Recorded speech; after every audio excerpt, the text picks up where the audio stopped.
नमस्कार। आप देख रहे हैं एनसीईआरटी लाइन बाय लाइन प्रश्न कक्षा 7 का चैप्टर 4 मुगल और 16वीं से 17वीं शताब्दी। तो पहला प्रश्न है, मुगल दो महान शासक वंशों के वंशज थे। तो मुगल दो महान शासक वंशों के वंशज जो थे वह थे मंगोल और तैमूर वंश। मुगल माता की ओर से किसके वंशज थे? तो मुगल माता की ओर से किसके वंशज थे? तो चंगेज खान के वंशज थे। चंगेज खान किस क्षेत्र पर शासन करता था? चीन और मध्य एशिया पर शासन करता था। मुगल पिता की ओर से किसके वंशज थे? तो तैमूर के वंशज थे। तैमूर की मृत्यु कब हुई थी? 1404 ईस्वी में मृत्यु हुई थी। मुगल अपने को मुगल या मंगोल कहलवाना क्यों पसंद नहीं करते थे? क्योंकि चंगेज खान की स्मृतियां नरसंहार से जुड़ी थी। तैमूर ने कब दिल्ली पर कब्जा किया था? 1398 में तैमूर ने दिल्ली पर कब्जा किया था। मुगलों ने अपनी वंशावली का प्रदर्शन क्यों किया? क्योंकि तैमूर के साथ संबंध दिखाने के लिए। बाबर किस वर्ष दिल्ली के सुल्तान इब्राहिम लोदी को हराया? तो 1526 में बाबर ने इब्राहिम लोदी को हराया था। पानीपत की पहली लड़ाई किसके शासनकाल में हुई? बाबर के शासनकाल में हुई। बाबर ने तोप और गोलाबारी का प्रभावी प्रयोग कब किया? पानीपत की पहली लड़ाई में किया था। बाबर को अपने पैतृक राज्य से विस्थापित करने वाला कौन था? उजबेक था। बाबर ने सैनिकों के लिए किस शहर में गैरिसन बनाया था? काबुल में बनाया था। बाबर ने दिल्ली और आगरा पर कब्जा करने के बाद किस युद्ध में जीत दर्ज की? तो पानीपत की पहली लड़ाई में जीत दर्ज की थी बाबर ने। मुगल उत्तराधिकारी की प्रथा में किस पर विश्वास नहीं करते थे? ज्येष्ठाधिकार पर विश्वास नहीं करते थे। मुगल उत्तराधिकारी में किस प्रथा को अपनाते थे? शहदायाद प्रथा को अपनाते थे। मुगल शक्तिशाली होने पर अन्य शासकों का क्या रवैया होता था? कुछ स्वेच्छा से सत्ता स्वीकार कर लेते थे। मुगलों ने राजपूतों के साथ किस प्रकार के संबंध बनाए? तो विवाह और राजनीतिक संबंध बनाए थे। जहांगीर की मां किस वंश की राजकुमारी थी? कछवा राजवंश की राजकुमारी थी जहांगीर की मां। शाहजहां की मां किस राजपूत शासक की पुत्री थी? तो शाहजहां की मां जोधपुर के शासक की पुत्री थी। मेवाड़ के सिसोदिया राजपूतों का मुगलों के प्रति क्या रवैया था?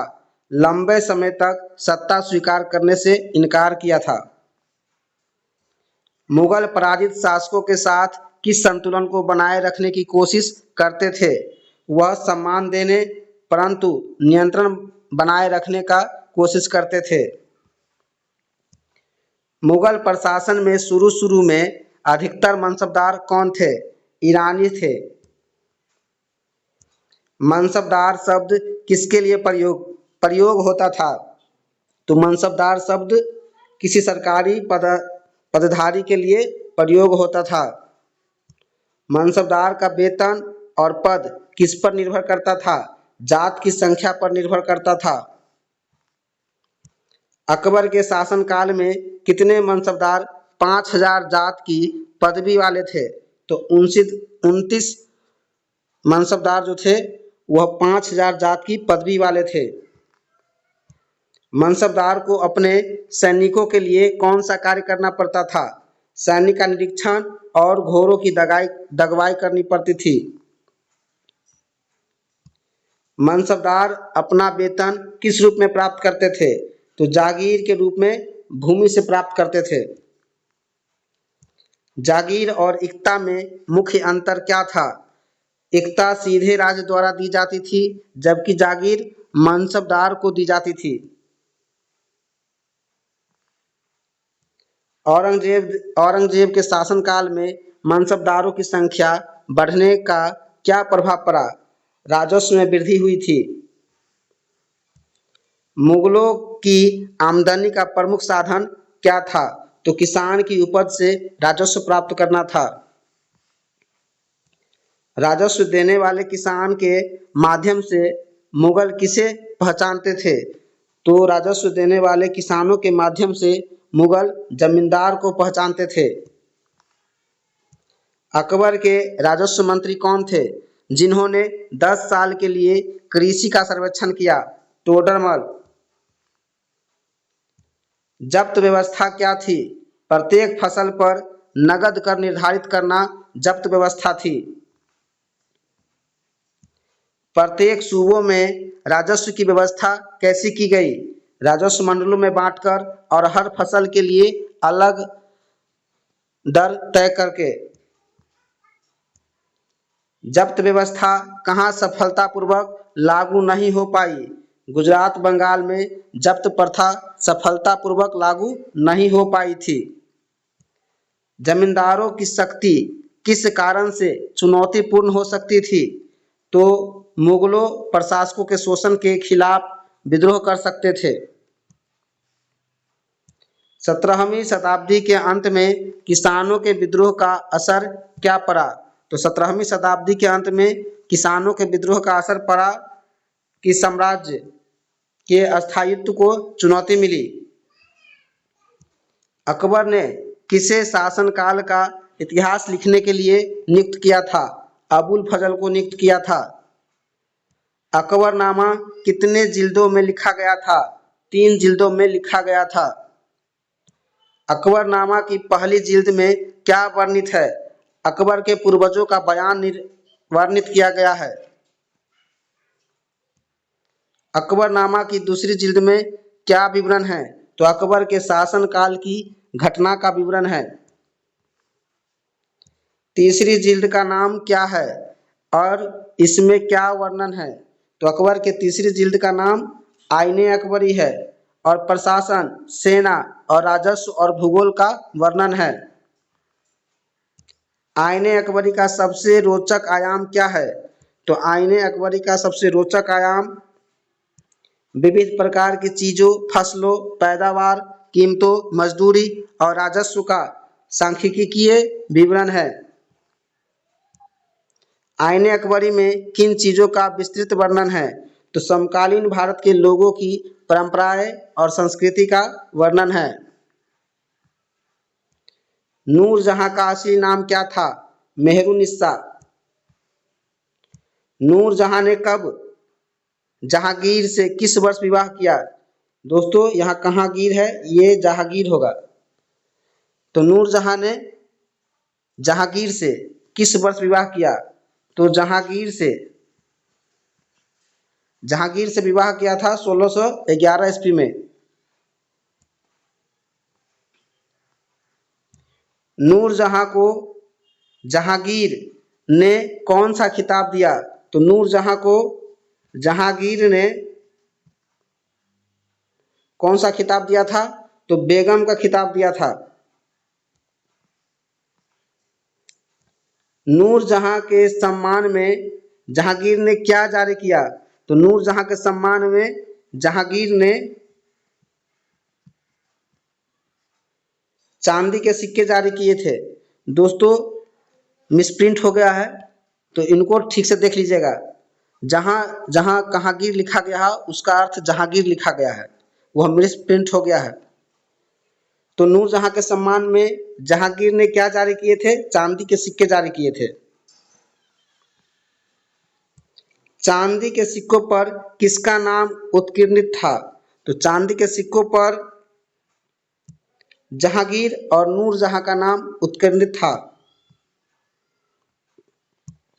नूरजहां द्वारा जारी किए गए फरमान पर क्या लिखा था? उदात और महान महारानी नूरजहां पातशाह बेगम का आदेश लिखा था। गोल मोहर में नूरजहां का किस रूप में वर्णन है? तो चंद्रमा जैसी वैभवशाली के रूप में गोल मुहर में नूरजहां का वर्णन है। जहांगीर ने अकबर की सुलह कुल की नीति को किस रूप में वर्णित किया?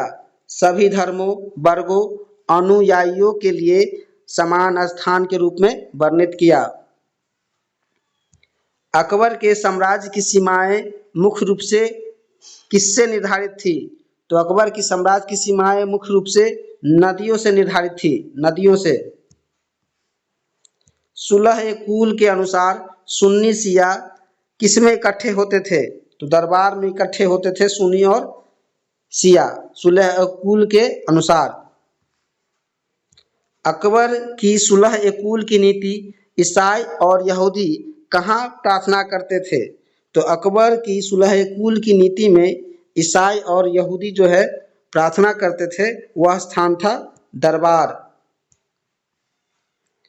सुलह कुल का उद्देश्य क्या था? तो सुलह कुल का उद्देश्य था सभी धर्मों, विचारों, अनुयायियों के लिए समान अधिकार सुनिश्चित करना। 17वीं शताब्दी में मुगल साम्राज्य की समृद्धि का मुख्य कारण क्या था? प्रशासनिक और सैनिक कुशलता 17वीं शताब्दी में मुगल साम्राज्य का समृद्धि का मुख्य कारण था। शाहजहां के शासनकाल में कुल 8000 मनसबदारों में से कितने उच्चतम पद पर थे? तो 445 मनसबदार जो थे, 8000 मनसबदारों में 445 उच्चतम पद पर थे शाहजहां के शासनकाल में। कुछ मनसबदारों की कितनी प्रतिशत संख्या साम्राज्य के राजस्व का 61.5% वेतन के रूप में प्राप्त करती थी? तो 5.6%। मुगल सम्राट और उनके मनसबदार अपनी आय का मुख्य रूप से कहाँ खर्च करते थे? तो मुगल सम्राट और उनके मनसबदार अपनी आय वेतन और वस्तुओं पर खर्च करते थे। इस व्यवस्था में किस समूह के पास निवेश करने के लिए कम धन बचता था?